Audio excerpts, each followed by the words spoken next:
Now, Department of Trade, Industry and Competition's Deputy Director for General Exports, Lerato Mataboge, has called for a deliberate import substitution approach for Africans to consume more African-produced products. Now, she was addressing the Continental Energy Investment Forum, bringing together players in the energy space from across 10 African countries. Mataboge says that Africa consumes a lot of what it does not produce, and that energy is the backbone and catalyst to support industrialization on the continent. She's also highlighted the need to mobilize for more African financing solutions for energy projects. We're now joined by the Deputy Director for General Exports at the DTIC, Lerato Mataboge, who is with us this evening. A very good evening to you. Thank you so much for joining us. I mean, the fact that Africa consumes so much of what it does not produce should be a cause for great discomfort, more so for policymakers.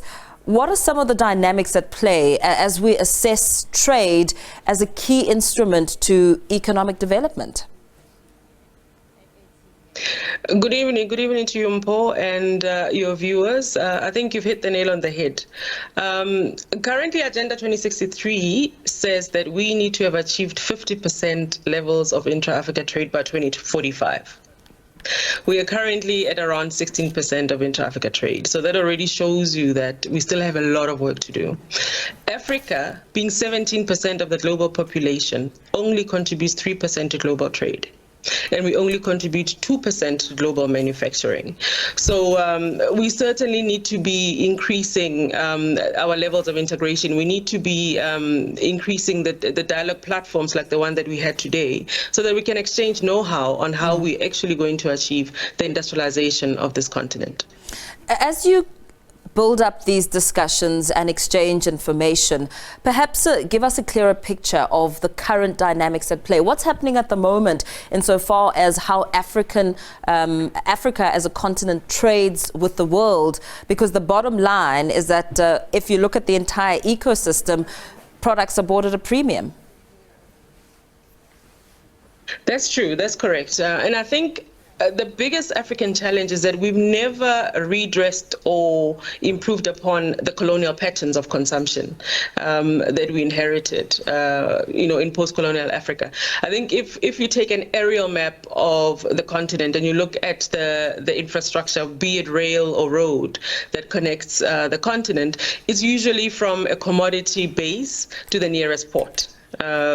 We still have that spatial distribution of infrastructure on the continent. We don't have integrative infrastructure at the moment. And that is why, as well, that the bulk of our trade, even with ourselves, would go by sea, as it were. So we've got a big infrastructure deficit. On the energy front alone, the African Development Bank says for the next 6 years annually, we need to spend 30 to 40 billion US dollars just on energy infrastructure. So you can imagine the backlog that we have as well in infrastructure development. So the point we're making is that we are behind in achieving the vision of Agenda 2063, and we need to ramp up efforts as Africans, and we need to make deliberate action to say that we will consume African products, we will buy from one another, we will sell to one another, we will invest in each other's economies, and also ramp up the intra-Africa investment story for the continent. How do we then begin to address these economic challenges and recover perhaps now from the negative impact of COVID-19, which for one reinforced the notion that African countries should produce locally as opposed from buying and importing from abroad? One of the sectors for us that we are looking to collaborate on, for example, is the electrotechnical sector. And that is one of the focus sectors for the week. In South Africa, this sector alone, it's got a value of 58 billion US dollars and employs 280,000 people in South Africa. So we have an interest in maintaining the sector, in growing the sector.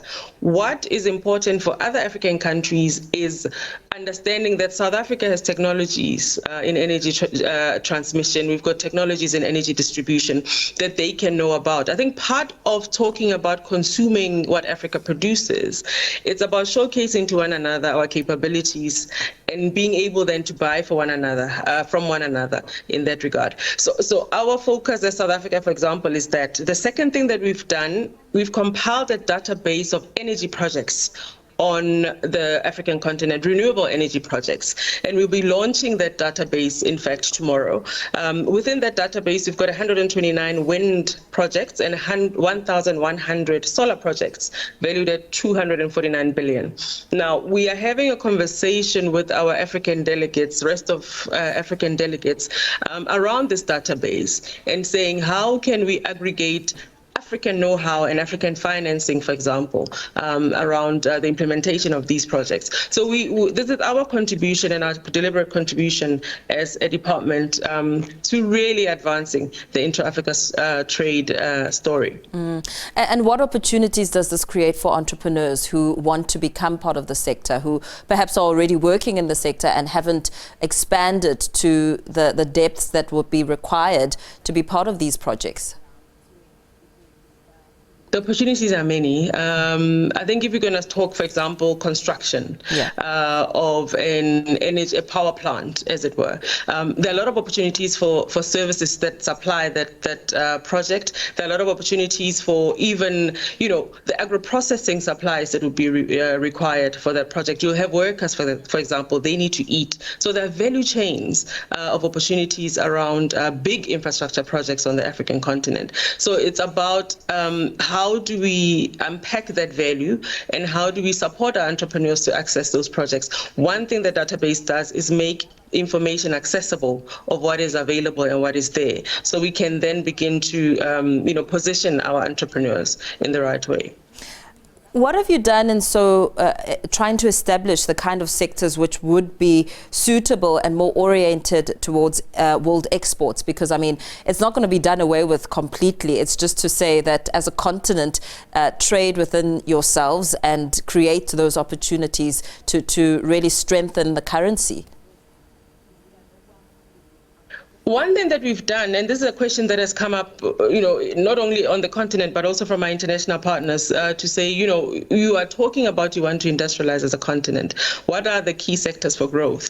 And the AFCFTA Secretariat, African Continental Free Trade Area Secretariat, actually heeded the call and worked with us as member states to identify 4 high growth sectors that we all need to, coalesce around, that we deem collectively as catalytic for the growth of the African continent. The first one is automotive industry, agriculture, agro-processing. We also have pharmaceuticals and transport and logistics. Together, all 4 of these sectors, they represent $130 billion worth of value that we export, because we consume products in these sectors that we buy from abroad.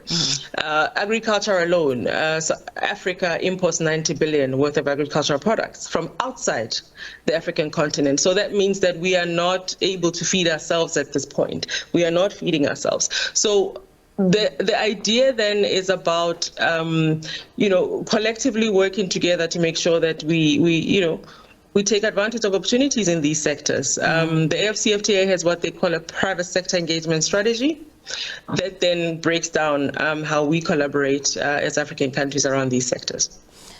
Should you get this right, I mean, you talk about, I think you said it was 16% of where you're standing, as opposed to the big goal of achieving this big venture. What would it mean for the continent, for South Africa? More so if we look at the state of South Africa today, the high unemployment rate, especially amongst the youth. South Africa's economic growth is inextricably linked to the African continent's growth and development. I think that's the foundation. So if South Africa doesn't grow, it's got a negative impact on the continent and vice versa. So for us, it behooves us to make sure that we have an integrated and a prosperous continent, so that we can all collectively as Africans address the issues of unemployment. We all have a big youth dividend. I think the statistic is that by 2030, 42% of global youth will be African.